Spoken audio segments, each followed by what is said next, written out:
Imagine a philosopher who spends 20 years developing a grand system to prove that reality is fundamentally spiritual, that matter is a form of mind, and that the universe is the unfolding of an absolute idea towards self-realization.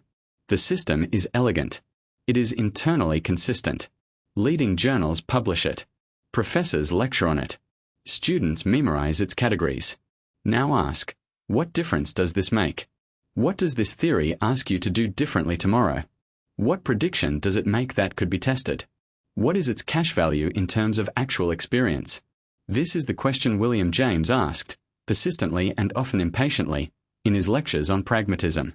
And when he applied it to the grand idealist philosophies of his day, particularly the absolute idealism of Hegel and the neo-Hegelians then dominating British and American philosophy, he found the cash value was zero. James described two fundamental types of philosophical temperament, which he called the tender-minded and the tough-minded. The tender-minded philosopher is rationalistic, idealistic, optimistic, religious, and dogmatic. They build systems. They prefer neat unity and logical elegance. They are comfortable with abstract principles and uncomfortable with messy empirical details. The tough-minded philosopher is empiricist, materialistic, pessimistic by temperament, skeptical, and irreligious. They trust facts over theories and are suspicious of anything that cannot be grounded in experience. James did not simply endorse the tough-minded position. He thought both temperaments captured something real. His pragmatism was an attempt to find a middle path, one that took empirical facts as seriously as the tough-minded demanded, while refusing to abandon the questions about meaning, value, and human purpose that the tender-minded rightly insisted mattered. The central tool of pragmatism is what James called the pragmatic method. When any philosophical dispute arises, James proposed applying this test. What concrete difference would it make if one side or the other were true? What different experiences would flow from accepting this proposition versus its alternative? If the answer is none whatsoever, then the dispute is not a real dispute. It is a verbal one, a quarrel about words rather than facts, producing heat without light. James illustrated this with a famous example.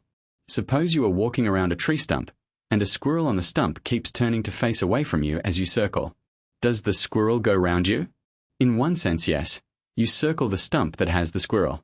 In another sense, no. The squirrel always faces away from you and you never see its back. Is this a genuine dispute? James said no. Once you distinguish the two senses of going round, there is nothing left to argue about. Both sides are simply describing different aspects of the same situation. Applied to idealist philosophy, the pragmatic method was devastating. Take the claim that the universe is the unfolding of an absolute spirit towards self-realization. What difference does it make if this is true? What do you do differently tomorrow?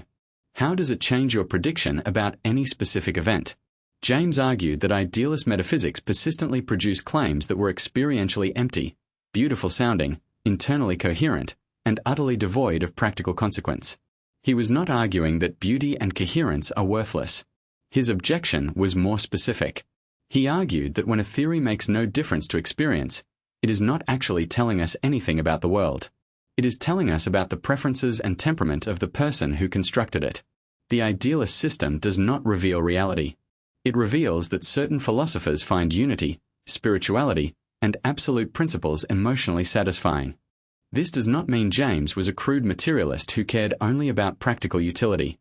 He was deeply interested in questions of meaning, God, consciousness, and the good life. But he insisted that these questions must be anchored in experience. Even religious and ethical claims, to mean anything, must connect to actual lived consequences, ways of living, ways of perceiving, ways of acting. His critique of idealism also had a political edge. He observed that grand abstract systems, philosophical, political, theological, tend to flatten the irreducible diversity of individual experience into universal categories that fit the theorist's needs rather than the facts. The absolute has no room for genuine novelty, genuine choice, or genuine tragedy. The universe of the idealist is, in the end, a finished universe, determined from the start, in which individual experience is merely a shadow play. James found this morally as well as intellectually offensive. Pragmatism said instead, the universe is genuinely open. What you do genuinely matters. Truth is not a mirror of a fixed eternal reality, but a tool that human beings use and revise in the ongoing effort to make sense of a world that is itself still being made. Ideas earn their place not by their elegance but by the work they do. This is the philosophy not of the academic armchair, but of the laboratory, the courtroom, and the life actually being lived. Subscribe to The Psychology of William James to explore more of his timeless ideas.